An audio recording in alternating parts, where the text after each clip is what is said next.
So, Umar, let me ask you a question. Do you see an inner battle? Because back home, yeah, they might see themselves as conservatives or Republicans, but here they're voting Democrats. Do you see the inner battle that people are having? Yeah and no at the same time. Like Somalis here, they'll vote for someone regardless who they are, of if they reflect their values, but if they have someone that looks like them, especially, right? For example, they voted for multiple Somalis at the city level, at the county level, state level, and then Somalis also organized in 2018, and they helped elect the first gay Hennepin County sheriff, first gay county sheriff, right? Why? Because the other guy was deemed to be racist, and we wanted to protect our people. That was the better option, right?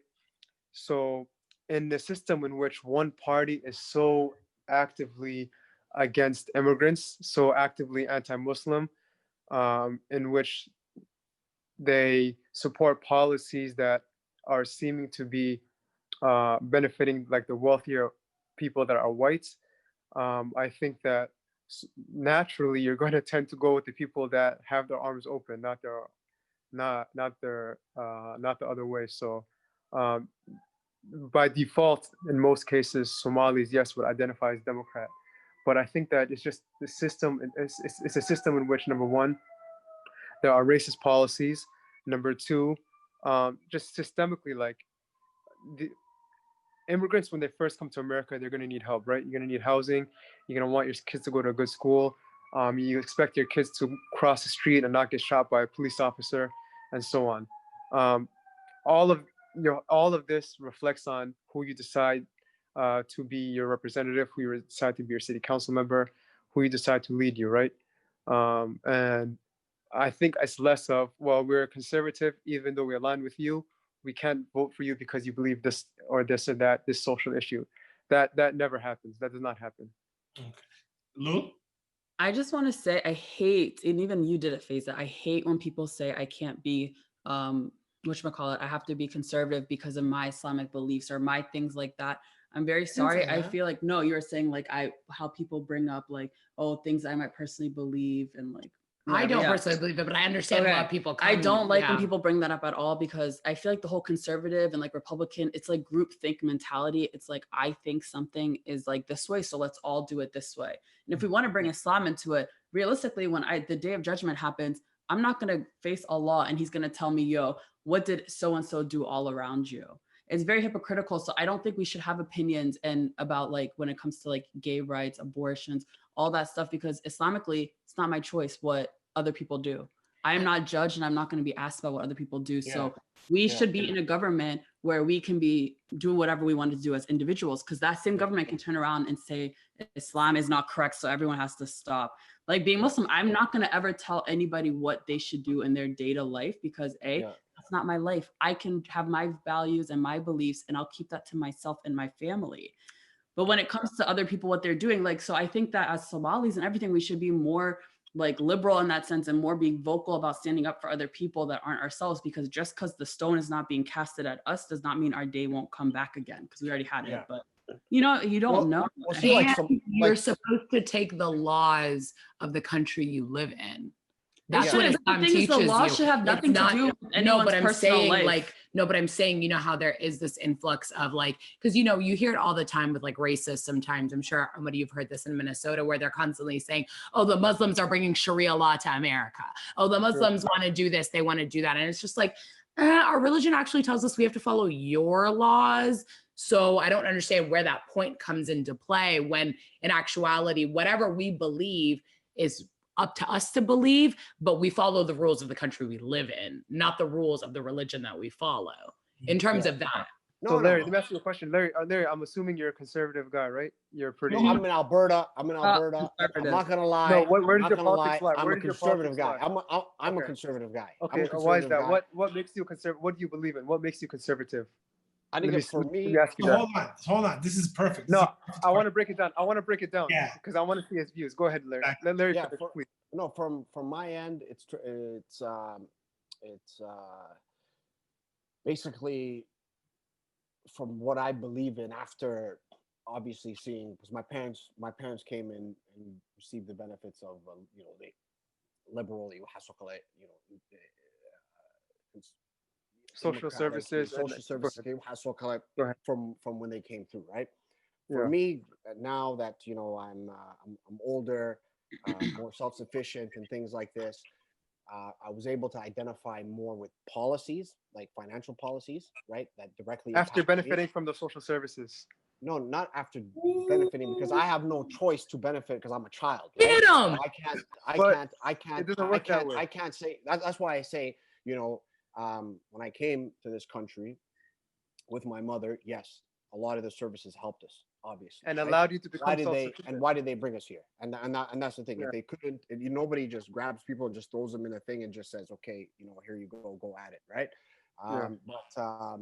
Like now that I'm older and self-sufficient and things like this, right? Like I was able to look at certain things and realize, okay, from experience, things that worked in the social system that were broken, right? Being firsthand and seeing abuse of it, or things that didn't work, or politicians that really didn't make promises that they were doing, things that weren't on a grassroots level that helped us, with all the money that was being spent, from in lower income neighborhoods, in a sense, right? After that, growing out of it, yes, I became a conservative.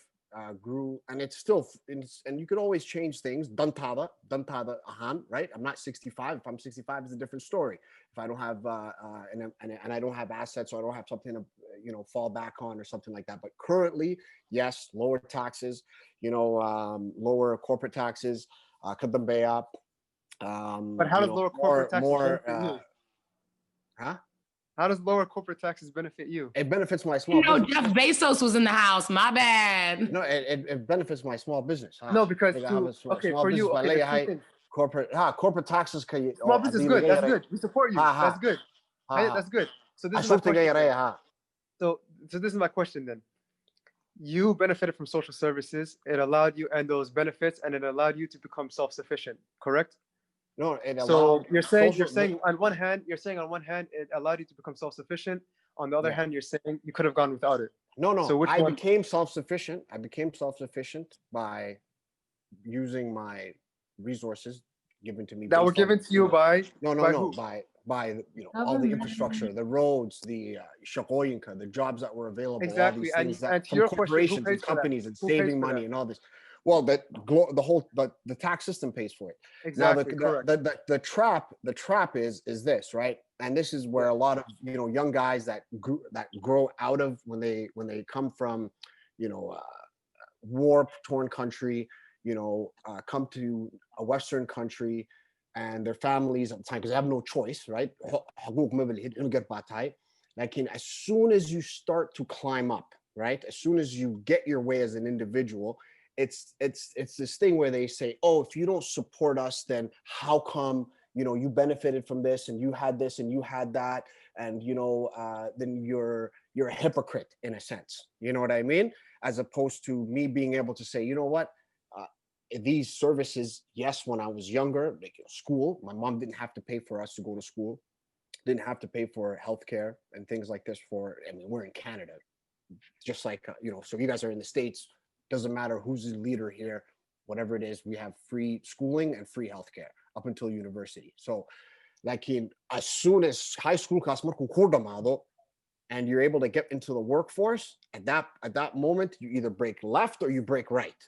Me, I broke right. I went completely conservative after that.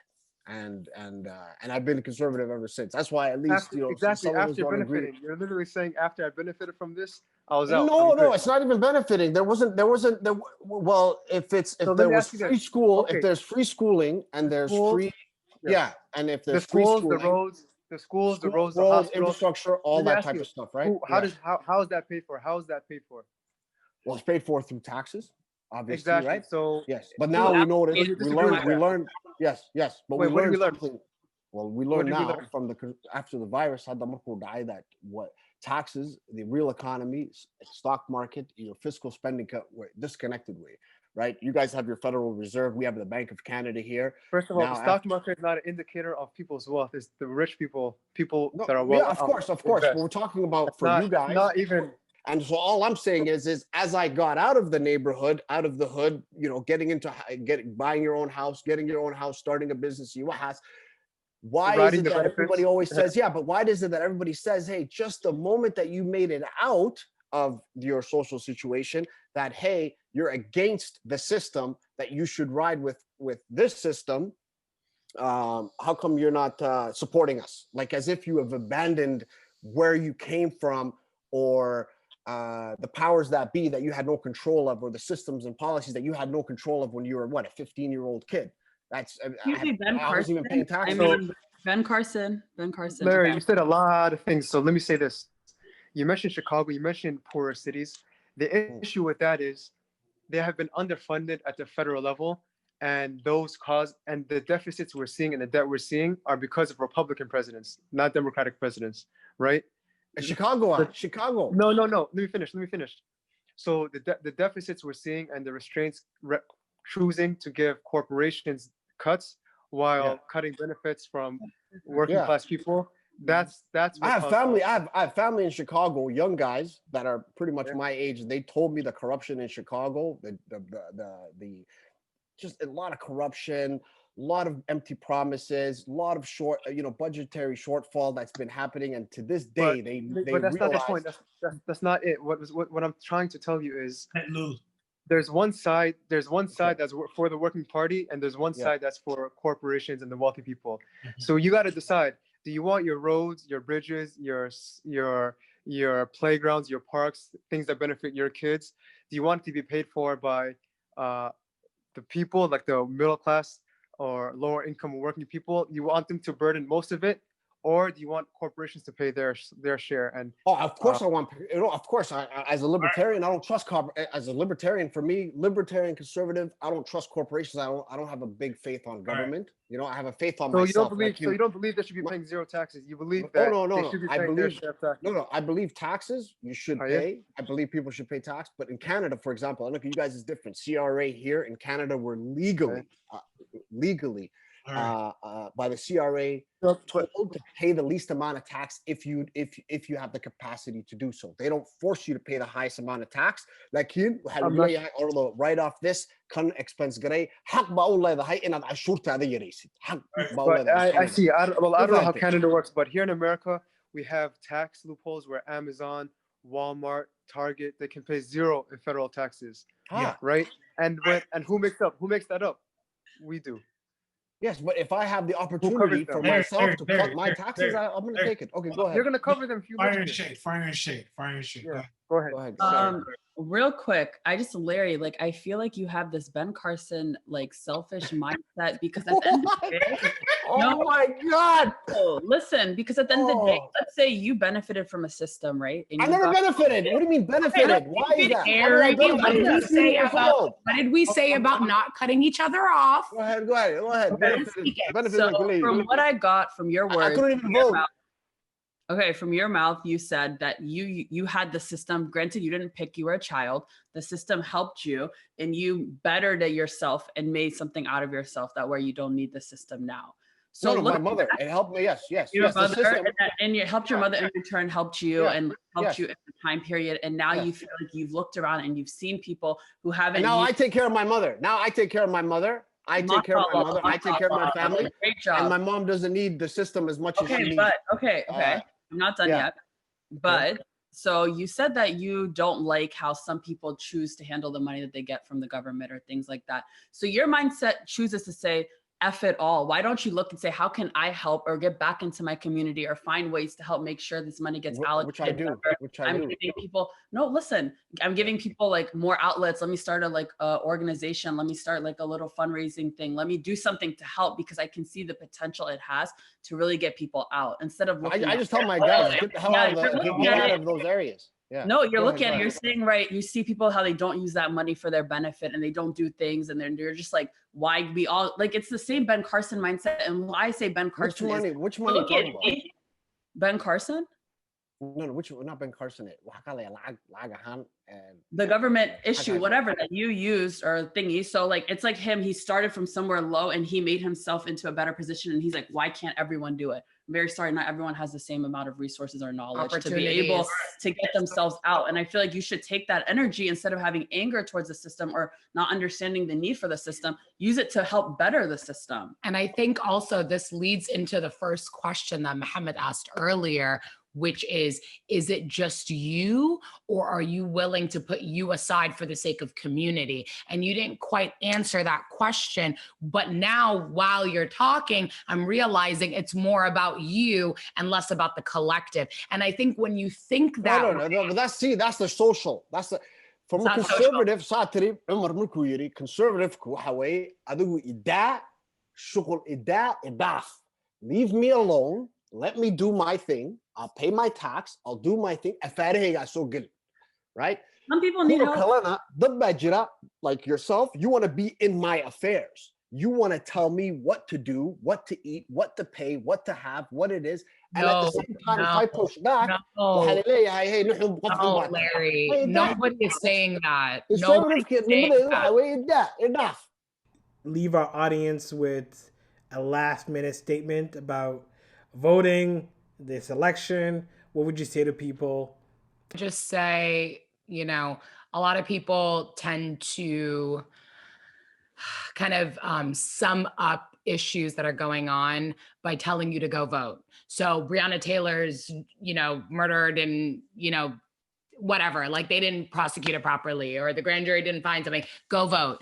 Oh, there's this going on, go vote. That's not what it is. Vote your interests, but also pay attention to the fact that at a local level, that's more important to you than at the federal level.